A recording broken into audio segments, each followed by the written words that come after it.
Food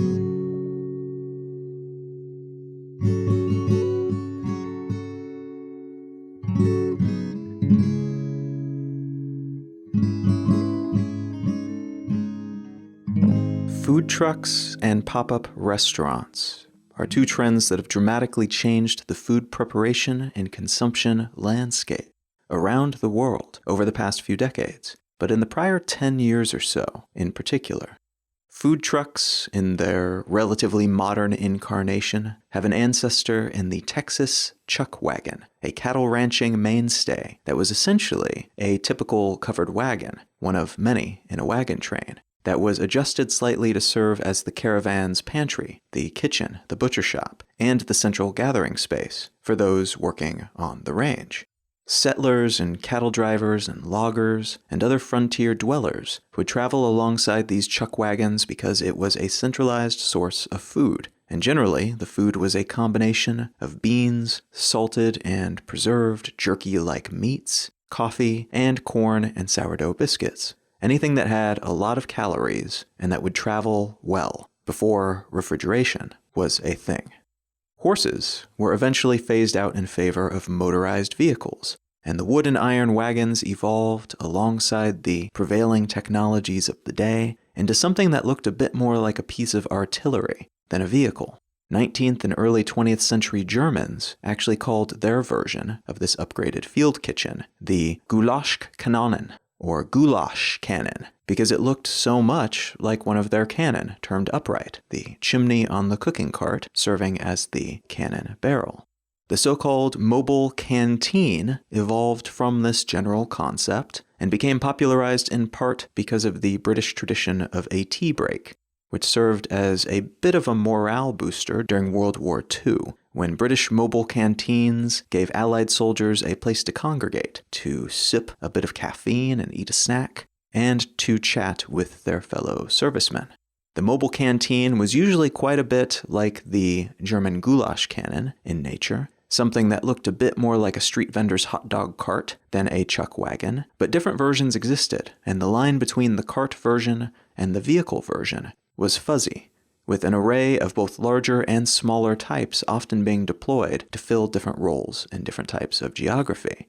Whatever the shape, though, the core concept remained the same: a portable kitchen and food distribution system that allowed those running it to feed a large number of people with relatively simple offerings, compared to those that could be provided by building-based, larger, and more versatile kitchen setups anyway. The truly modern food truck, as in one that is actually based in a real truck or van or bus or trailer of some kind, was iterated from the truck-based mobile canteen that was popularized alongside the cart-based, mostly goulash and tea-serving versions during World War II. Most of these sorts of trucks would generally serve a similar purpose to their wartime kin, in that they were parked at construction sites or similar, often more remote places where there were plenty of mouths to feed and few or no other options for lunchtime sustenance. As such, the food served was also usually quite simple: burgers or tacos, chips and soda, things that could be cheaply and easily produced and served on site, often without even places to sit. Food that was meant to be consumed even while standing in between bouts of long, hard work. This perception of the food truck changed in the early 2000s, however. The economic crash that culminated in 2008 led to a collapse in the construction markets around the world, and by 2009, there was a trend emerging in many larger cities in which trucks suitable for building these mobile kitchens were suddenly being sold in fire sale-like conditions. The construction market no longer needed them, and entrepreneurs, some from the food industry, some entirely new to it, were scooping up these assets to see what they could make of them. In some cases, the trucks were used to sell more of the same, the cheap burgers and tacos that they had always been known for, just to a potentially larger market. But in other cases, these new owners were experimenting with different types of food, and they often made use of recently popular technologies like social networks and the preponderance of smartphones throughout which they could alert people, often via those social networks, to tell people where they would be parked next and when. Some of these truck owners also decided to take risks with their food, leveraging the far lower costs of operation compared to running a restaurant to prepare high-end offerings for relatively low costs to see what sold and what didn't. As a consequence of that confluence of relatively inexpensive trucks, the ability to reach potential customers, even if they weren't parked at a traditionally hot location for serving food and foot traffic, and the risk-taking enabled by the relatively low overhead, food trucks became trendy and known for being the place where you were likely to get something really good for probably $5 or $10 less than it would cost in a restaurant. Food trucks became, then, sort of like the brazen, startup-ish alternative to what was happening in the traditional building-based restaurant industry, a segment of the food industry that was becoming increasingly dominated by big brands, and sub-brands introduced by those big brands and well-known chefs who already had their funding systems in place, which allowed them to ride out and flourish within the post-economic crash economy. Typical restaurants were becoming the man, and food trucks were the new, hip, and edgy alternatives. Modern pop-up restaurants came about at a similar time because of similar variables, but are somewhat different in their heritage and contemporary incarnation. Rather than wagons and wartime necessity, the pop-up restaurant is the spiritual successor to the home-based restaurant, where professional chefs or enthusiastic amateurs would invite friends, family, or perfect strangers into their home or into a shared common space with a kitchen to enjoy something that they've made. This is a tradition that is rich and common in some cultures around the world. The idea of eating at the one kitchen housed in a particular neighborhood or community, for instance, that's especially common in areas that were recently rural and which quickly urbanized. It doesn't make sense for everyone in such an area to have kitchens in their tiny apartments. But if you could have 1 or 2 homes with kitchens nearby, and the owners of those kitchens don't mind running a sort of unofficial small business from that kitchen, feeding the neighbors for a small fee, then you're good to go. It's a smart use of the space available. But the current, commercialized version of this concept came about, like the modern food truck, as a consequence of economic collapse and social media popularity. In a lot of places, it's illegal to sell food that you have produced yourself without a license, without inspections, without fundamental checks to make sure that you aren't poisoning people, aren't unfairly competing with the food industry, and things of that nature. Some of these checks could be superseded, though, if you were able to reach people directly, to get word to the right people who would pay you to feed them without you needing to advertise publicly. Thus, small communities, network-enabled supper clubs have emerged around the world, in some cases operating sort of like an Airbnb with an online hub and payment processing, and in other cases operating more like Craigslist, a little more edgy, a little less put together, with fewer pieces of formal infrastructure, which makes it all the easier to set up in a very unofficial manner and to collapse it without consequence if the law should come knocking and decide to shut you down. This model, over the course of the prior decade, has allowed many chefs to try out their recipes and perfect a menu before seeking investment for a more formal restaurant, or before risking their own money to invest in the same. And it was so successful in this regard, in allowing very small risks to be taken while fleshing out a restaurant concept, thousands of dollars maybe instead of millions in many cases, that the model has since been expanded, with unoccupied generic public spaces being rented out for a song by individuals wanting to open a streamlined version of their intended restaurant, or with companies providing the service of setting up such streamlined spaces, so that everyone involved can invest a little to see if the idea and the food and the chef that they might invest in is a good, large-scale future investment option. As a result, pop-up restaurants, like food trucks, have gained a bit of a reputation for having upended the food industry, with a lot of the most interesting stuff happening not within pricey restaurants, but in these more casual venues and non-venues. These spaces have become incubators for promising chefs and have been invested in by non-foodie entrepreneurs who see the writing on the wall and recognize that by investing a little in a promising upstart early on, they can get in on the ground floor of whatever that person ends up doing next, providing a seed round investment in the hot new pop-up restaurant success story potentially, before the rest of the investing world even knows that this new chef exists. What I want to talk about today is a new dynamic within the prepared food industry, one that, like food trucks and pop-up restaurants, has the potential to change how this space operates, and one that is similarly predicated on a set of technological and societal shifts that have recently taken place, and that may end up changing everything.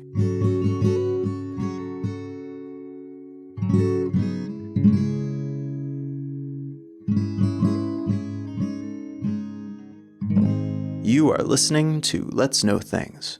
I'm Colin Wright. Let's Know Things is an independent, listener-supported show, and if you're enjoying what you hear, consider becoming a patron at patreon.com/letsknowthings. There's a bunch of little benefits that you get for being a patron on Patreon, but probably the biggest one is the additional episode that you get each month. And you'll receive access to that additional episode each month, whatever you are able to contribute. So if you're keen to support the continued existence of this show, but would also like to gain access to that and those other benefits, patreon.com/letsknowthings is the place to go. A huge thanks to everybody who has already contributed in some way to the show. That means a whole lot. Thank you very much. All right, let's get back to the show.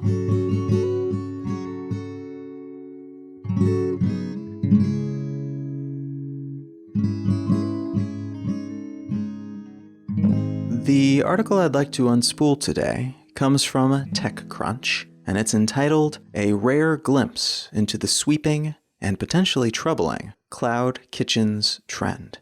Now, the term cloud kitchen is an example of what is called a proprietary eponym, meaning a brand name that has become successful enough that it's used as a generic term for the product to which it is adhered. Here in the United States, for instance, many people say Kleenex instead of tissue, or Band-Aid instead of bandage or plaster. And ping pong, which interestingly is the name of a specific brand of table tennis game, trademarked by a British company in 1901 and then sold to the US board game company Parker Brothers in 1930. We say ping pong, which is that specific brand, instead of table tennis. Ping pong, then, is a specific version of table tennis, the word mark still owned by Parker Brothers, but most people I know, including myself, call the game ping pong, regardless of who made the equipment for the game that they're referring to. That makes the term ping pong a proprietary eponym. Interestingly, the formalizing of the proprietary part of the Cloud Kitchen proprietary eponym seems to have occurred alongside the popularization of the term itself. So this term and the company that uses this brand name came about around the same time, rather than one coming substantially earlier than the other. Travis Kalanick, the former CEO of Uber and one of the wealthiest people in the United States, started a venture fund, a company through which he can make investments using his own money and the money of people who want him to invest for them, focused on what he called job growth. In practice, this seems to have largely meant scooping up real estate and figuring out things to do with that real estate, leveraging many of the same prevailing technological forces that he utilized while running Uber.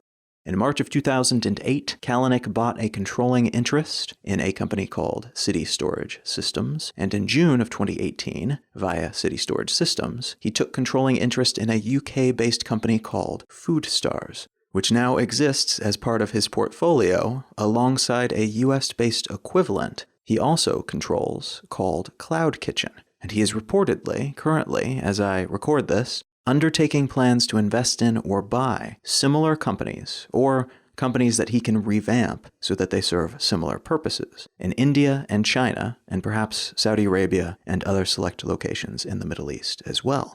So City Storage Systems is a holding company through which he buys up real estate, ostensibly with the purpose of redeveloping currently run-down or undeveloped areas, which is a great way of framing a real estate company if you're hoping to get tax benefits along the way, but which through some lenses might actually turn out to be true, if not in exactly the way regulators might assume. More on that in a bit. These subsidiary companies that exist under that main umbrella company, the sub-companies being Cloud Kitchen, Food Stars, and the like, they are the first round of attempts to monetize these otherwise vacant real estate holdings in scalable and flexible ways. Now, there are other options being worked on here too, including those being developed within a sibling company called Cloud Retail, which will likely be some kind of pop-up shop or product delivery-based version of these food-focused companies' offerings. But the food thing is first, and based on the trends that he's responding to, that is probably for the best, in terms of getting returns on these investments at least. Now, I mentioned that the term Cloud Kitchen was a proprietary eponym, and this is where that comes into play. The brand name Cloud Kitchen is based on a term that already existed, Cloud Kitchen, but it was at the time just one of many terms being used for this type of business model, and it wasn't even the most popular one until it was formalized with those proper noun capital letters. The more popular terminology for this segment of the food industry until the last year or so, when those investments were made, was ghost kitchen, and both Cloud Kitchen and Food Stars are examples of scaled-up, well-funded ghost kitchen businesses. A ghost kitchen is a restaurant that exists without a traditional storefront for customer access. Sometimes this means an owner has rented a portion of an existing restaurant's preparation space so they can try out a menu or a restaurant model first before investing in their own isolated space. This menu would then typically either be offered through catering services inside another private rented space to customers who are invited for the purpose, supper club style, or, and this is increasingly the case, sold online, possibly for pickup at some designated space, but more often for delivery.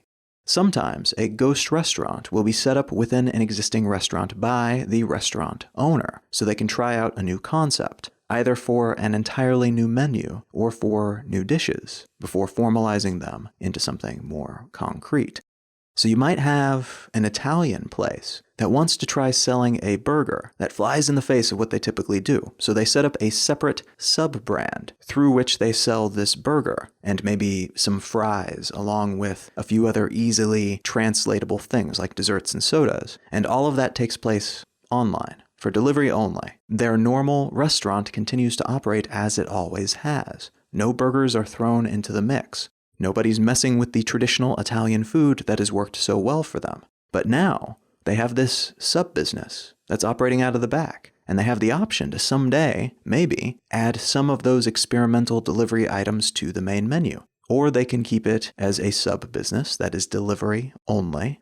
Or they can open up an entirely new restaurant or food truck or something along those lines, knowing that they already have a customer base and a valuable brand when they make that investment, which dramatically reduces the risk involved in such an undertaking.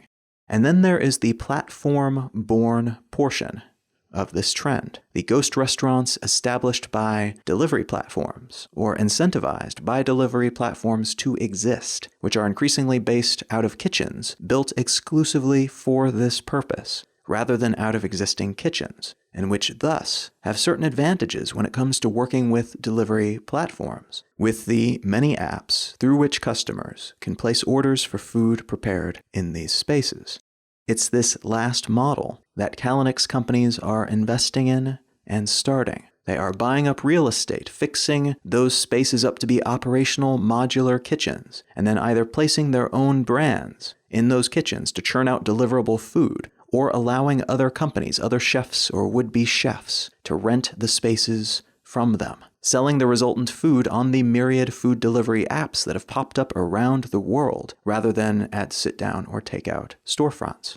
This is the reason that if you order food through one of those delivery apps on your phone, there is a not insignificant chance that the restaurant you are ordering from does not actually exist. It is just food being produced in one of these ghost kitchens by one of these brands that were invented by one of these entrepreneurs to appeal to a certain demographic based on stats that they have gathered through these apps. That last bit is important. This is a different concept from pop-up kitchens or food trucks, and it's fairly radically different from running a traditional restaurant as well. even the type of restaurant that takes a portion of their kitchen space and rents it out to somebody else or uses it for their own in-house sub-business concept. These ghost kitchens are actually more like co-working spaces than restaurants, and the numbers behind the business model are predicated on a lot of the same realities that have made co-working-based businesses such a boom market. Among those realities is the fact that it's becoming a lot less likely that you will have enough big, low-risk, economically sustainable businesses to fill the traditionally large footprint spaces that are available in certain parts of any city.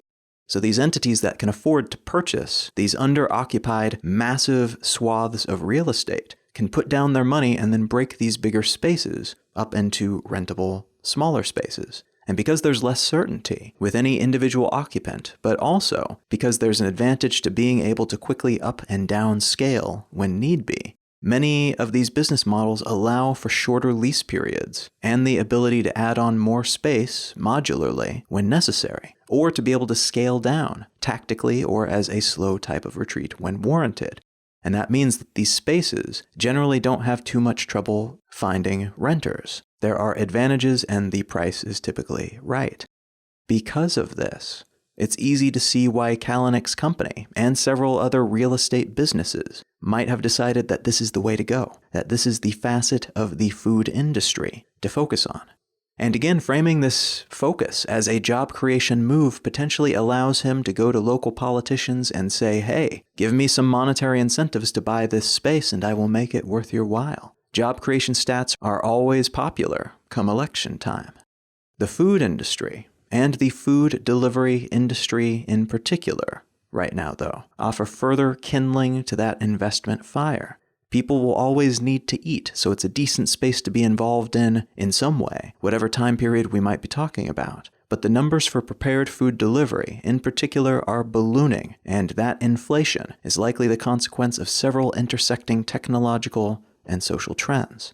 The research is still being aggregated on this for 2019, and the numbers seem to have changed fairly dramatically just in the past 3 years or so. But recent studies show that, as of mid-2019, the global market for online ordered prepared food delivery, so this does not include groceries or other packaged foods, is something like $94 billion a year, and that's estimated to increase by an average of 9% a year, though that number is higher in countries that are consuming a lot of this type of food as a service rather than just a product, like China and the US.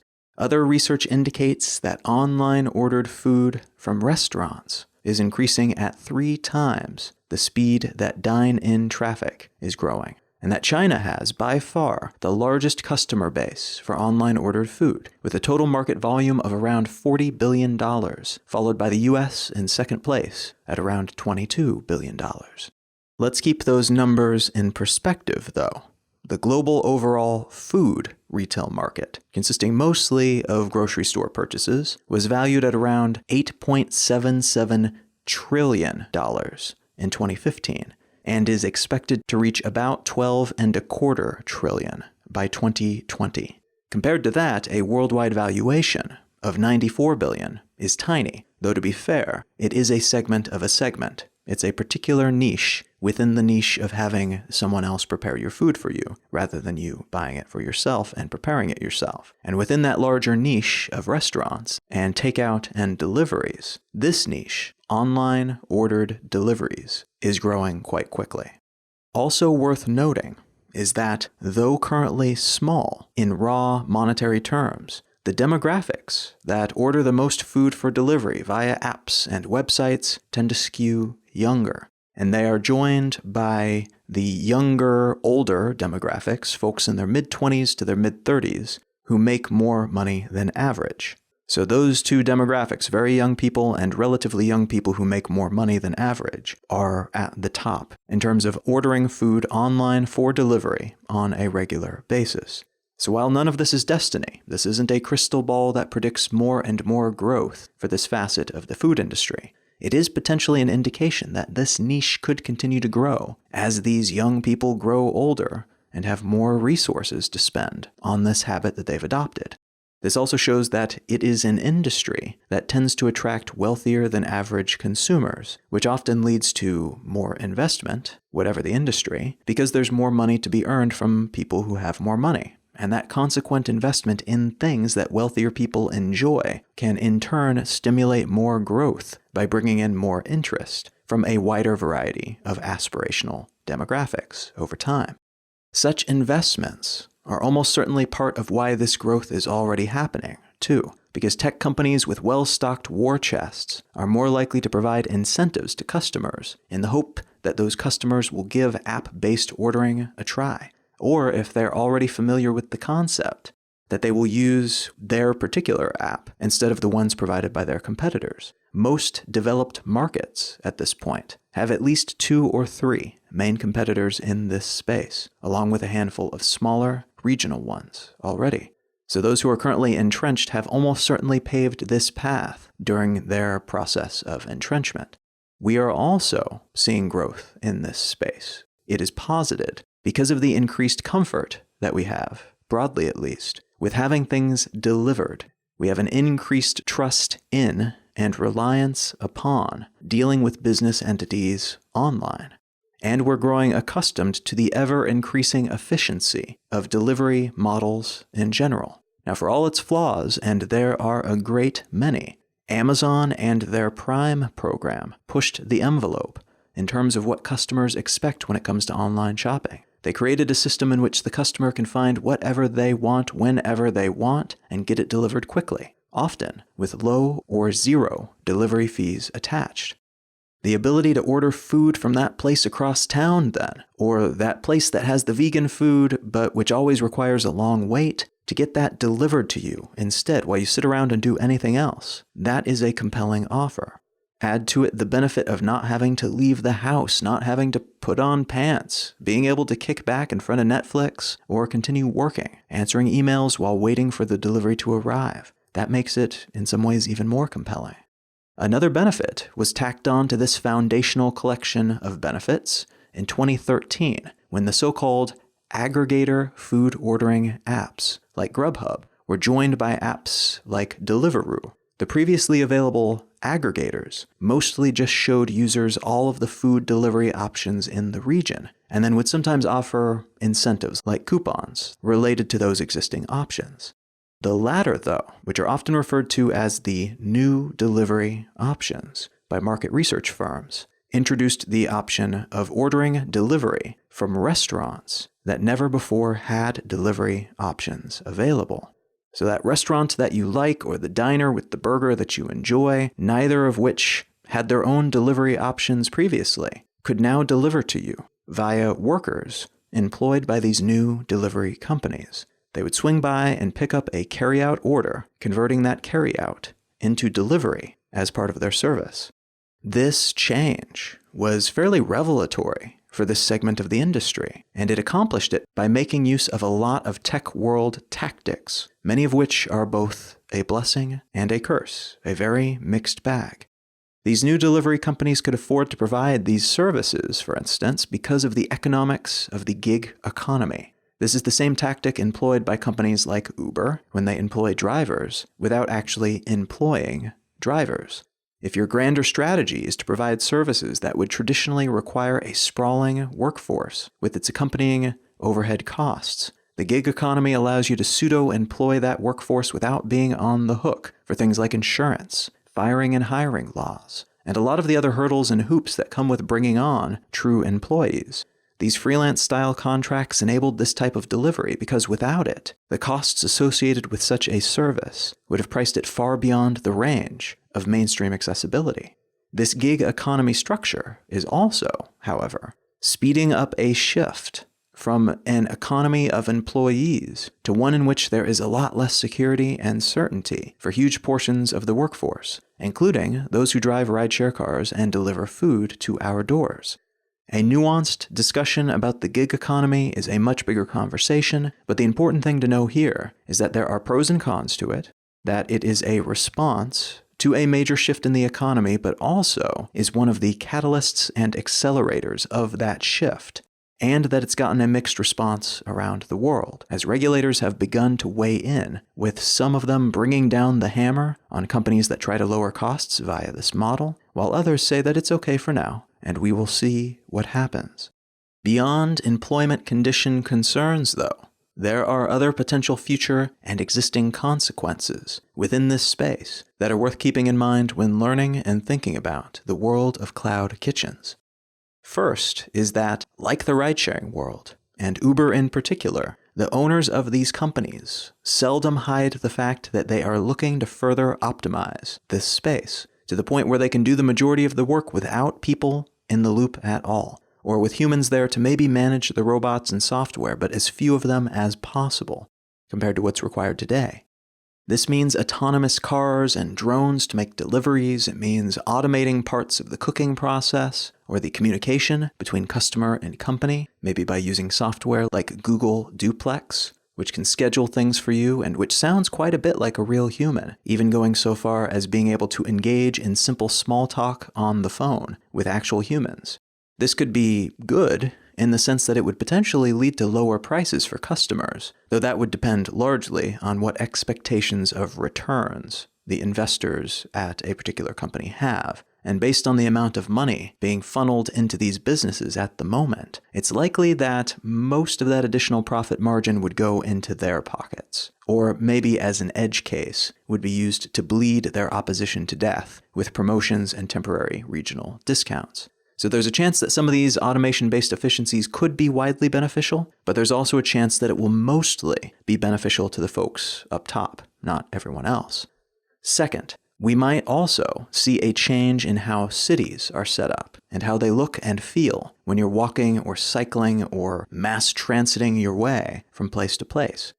They kind of blend in when you're not hungry. But within urban areas in particular, a lot of real estate is occupied by food purveyors of different sorts. And while it's unlikely that they would all go out of business, even if delivery options really start to dominate, there's a good chance that our options in this regard would be dramatically reduced, leaving would-be diners with far fewer options, unless they have a phone through which to place an order, and some place to have that order delivered.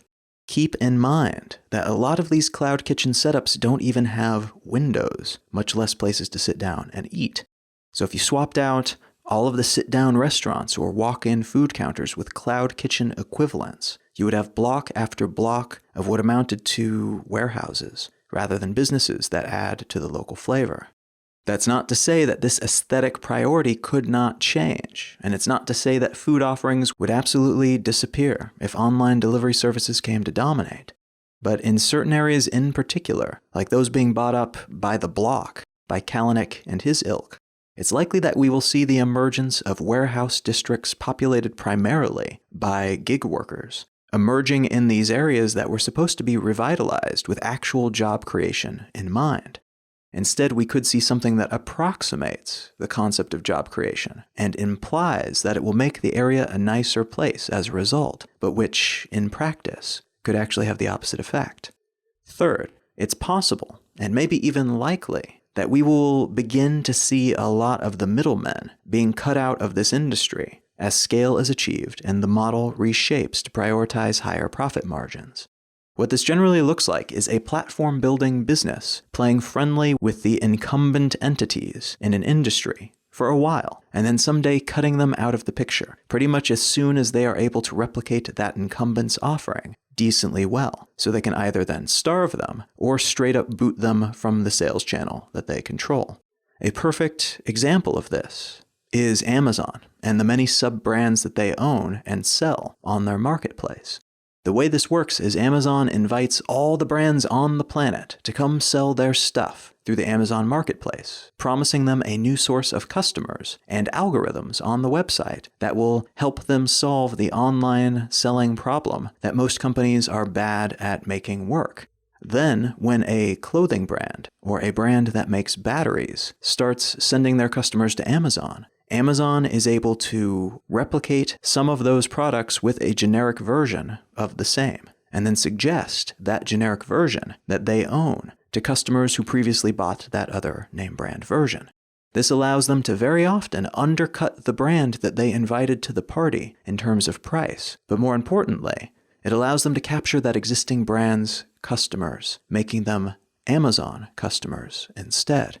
Amazon has over 70 sub-brands of this kind at the moment, most of them in the clothing and accessories world, but their sub-brands sell products ranging from women's swimwear to batteries to bags to packing materials to simple electronics like phone chargers. And most of the products that they sell were inspired by other brands that were or are sold on their store that Amazon noticed were selling particularly well. And because they have that data, and the brands on their marketplace do not, they can target only the most viable products for replication and replacement in this way.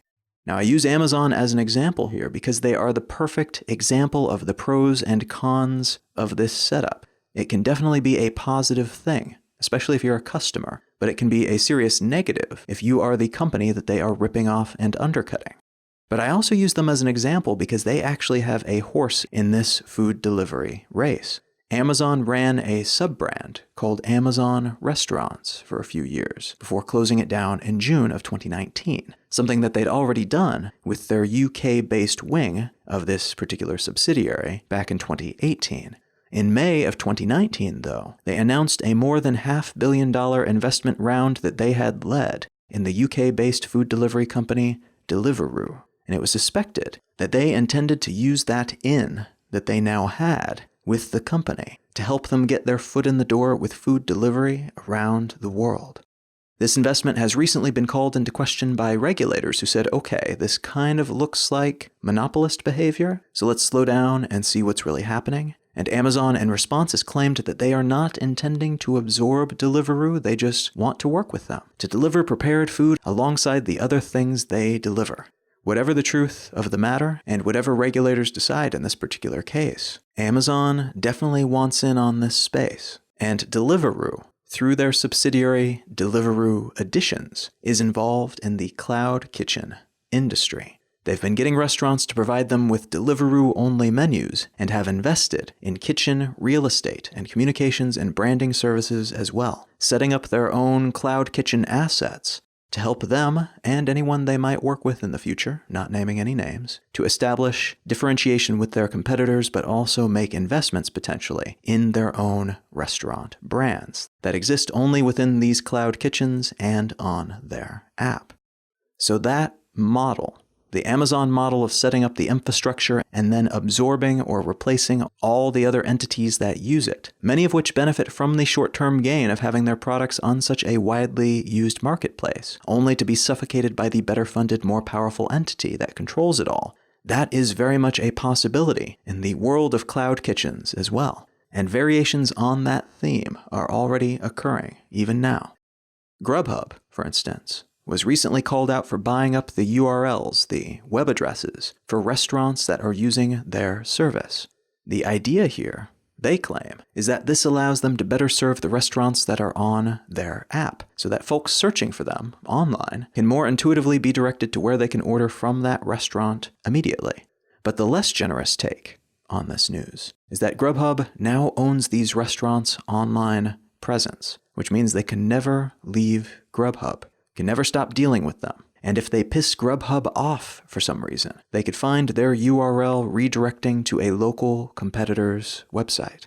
That's all theoretical, of course, but this is broadly being seen as kind of a douchey power grab by Grubhub. And though we will see how it plays out, it is a decent indication that the stakes are heating up here, that they would make this kind of move to try to lock these restaurants on to their app and to keep them from working with their competitors.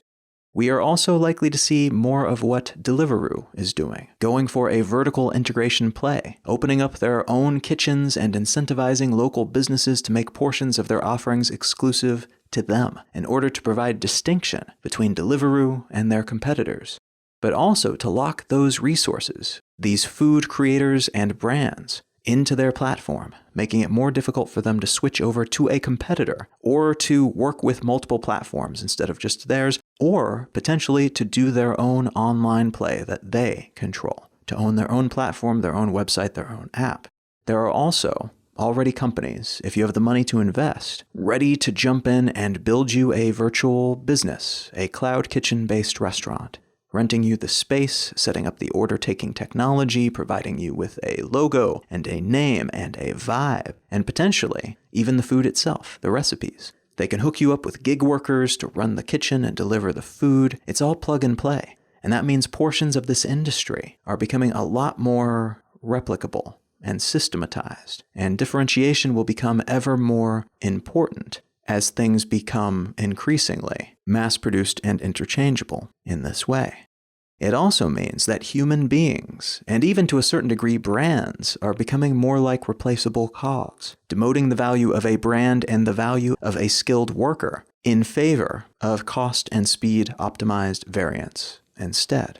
Now again, this is neither inherently good or inherently bad. It just is. It is a change that is occurring.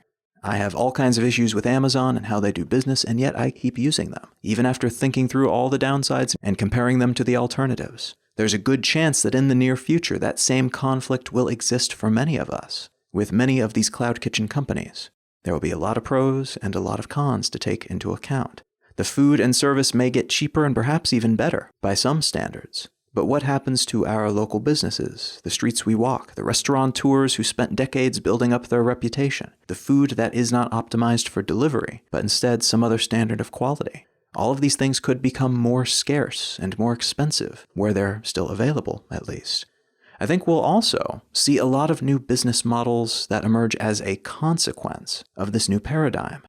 If delivery services become the norm, how about a community space where you can have food delivered and consume it together with other people? A space that serves as a drop-off point for a bunch of different nearby cloud kitchens. A third place beyond work and home where we can congregate and catch up and enjoy food that is different or better than we can make at home. We'd be paying for the ambiance, at least in part, but it seems like something that might be desirable if delivery does become the norm and restaurants start to disappear. And what that means is that the restaurant could be reinvented in this way as something else entirely that is still serving the same first principles purpose, but maybe we're paying for different things and it's shaped somewhat differently. These spaces might focus on entirely different aspects of the eating or meeting up with friends ritual than they do today. And they might even give us something new and different and even better that current restaurants are not able to provide, that these efficiency-focused delivery apps and cloud kitchen factories forced us to build and experience.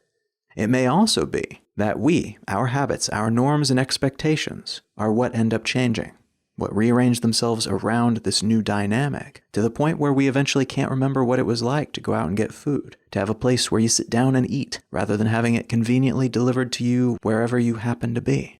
The same has happened in many different industries, even in just the past few decades, with new ways of doing things upending even the most solid-seeming tradition, with something that's a little faster, a little cheaper, a little more convenient, and utterly devastating to everything that came before, for better and for worse.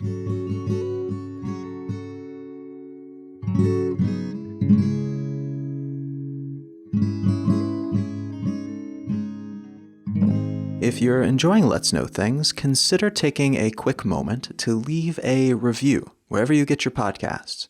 These things help a lot more than you might suspect, especially for an independent podcast of this kind, and the type of implied credibility that things like reviews, but also suggestions and sharing the show with a friend or a social network of your choice, these sorts of things add that implied credibility that then makes it more likely that it will get in the right ears at the right time.